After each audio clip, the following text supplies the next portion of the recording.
Once upon a time there was a very jolly cat, and it lived happily ever after. Is that a story? It's probably not a good story. But what was it missing? There's nothing wrong with the way I started that story.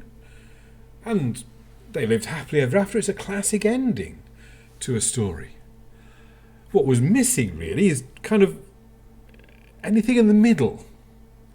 And I guess if we're going to come down to really the fundamentals of what we do with story structure, is there have to be three bits.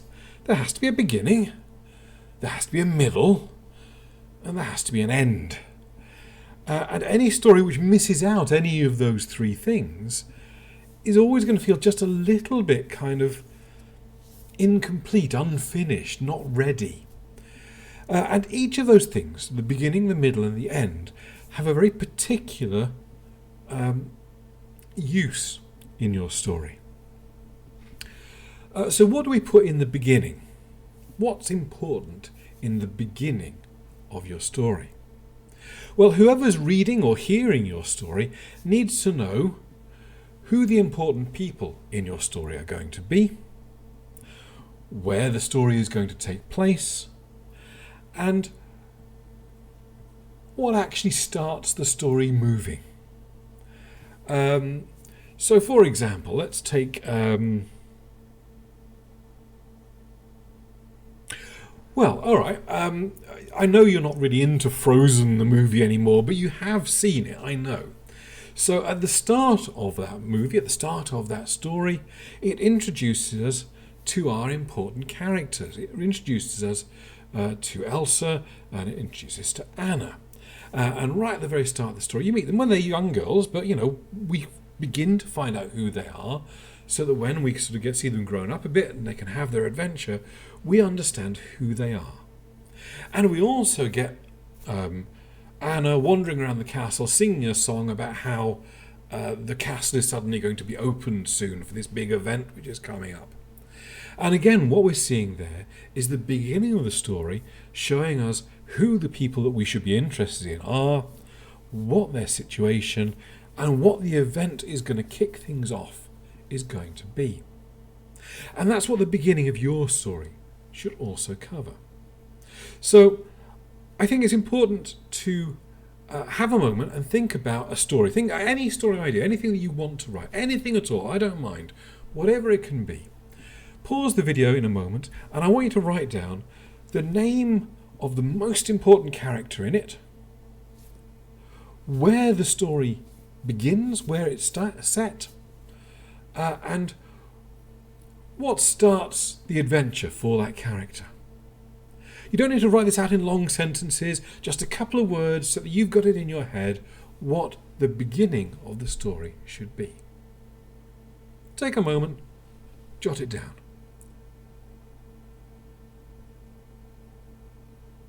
Am I paused again?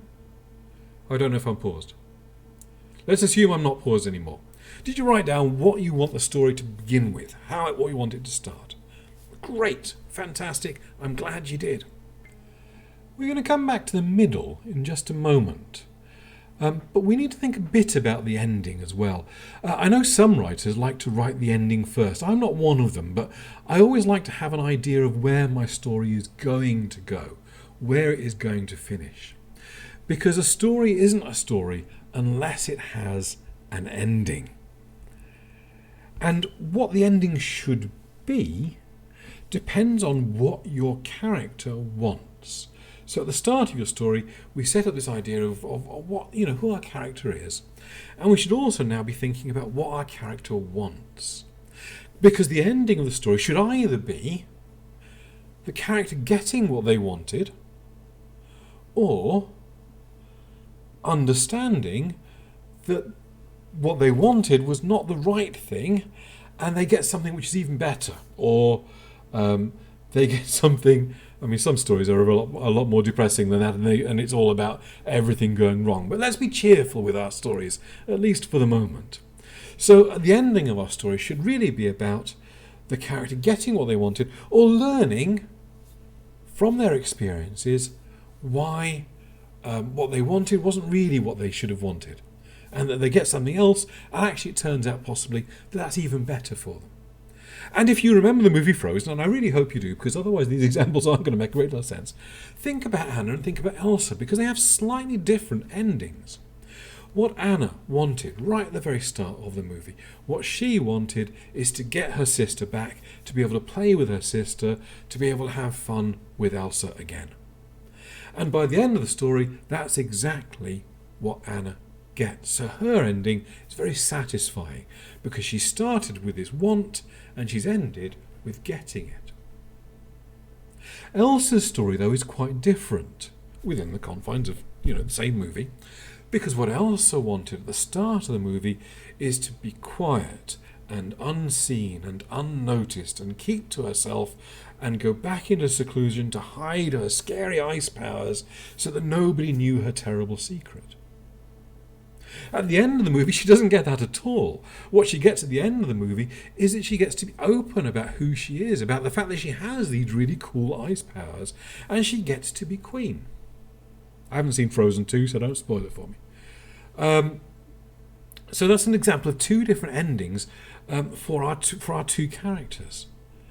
One of them getting exactly what they wanted, and one of them learning from her experiences and becoming a better person, understanding that her goal should have been different all along. And that's a really satisfying ending as well. So there we go. Take a moment and have a think about the story that you want to tell, and where is it going to end? Is our main character going to get what they want?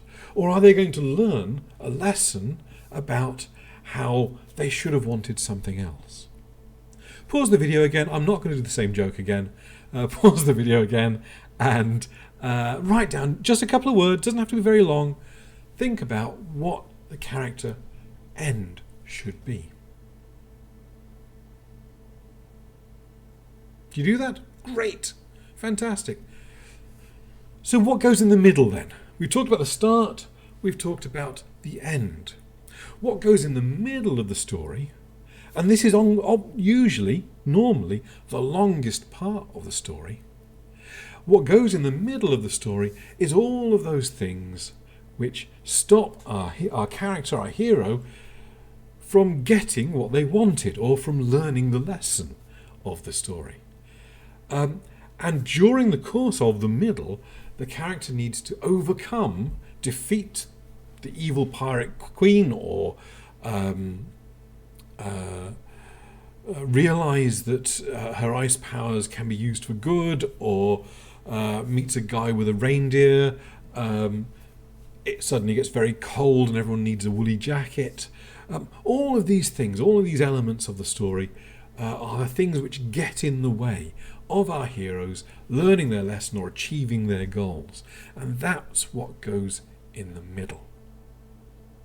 Now, the middle could be really, really long because, a story could go on for pages and pages and pages and pages. Or movies after movies after movies. Harry Potter has 8 movies to go from, what he wants to get out of the cupboard under the stairs to, well, I don't know how many of them you've seen, so I won't spoil the ending for you. But, so there's a huge, long story of lots of middle. But your story could be really short. Once upon a time there was a cat who was very bored one day, but then he saw a bird outside, and he chased the bird around the garden. And he chased the bird, and he chased the bird, and it was really hard work, and he was really struggling, and this bird was always just out of reach. And then suddenly, someone called him in for dinner, because they had his food in a bowl. And he realised he wasn't really interested in the bird so much as he was hungry. So he went in and had his tea and lived happily ever after. Now, that's still not a great story, don't get me wrong. I'm not going to be submitting that to any magazines or books anytime soon. But it's a lot more interesting than the story of there being a cat and he lived happily ever after. Because in the middle, we had this thing about he was trying to achieve his goal, but he learned that wasn't what his goal was after all. He didn't really want the bird, he just wanted some food. So he learned his lesson by the end. It's not a good story. But you can see the elements of a story within it. Have a think about what is going to stop your hero, your character, from getting their goal, and how they might overcome, how they might defeat those challenges, those problems. Again, just take a moment, write down a couple of sentences, a couple of words, what might cause them to have a problem, and how do they get past it. And you know what? You've now got a story. I mean, you haven't got a story yet because you haven't written it yet, but you have all the elements you're going to need to tell the story.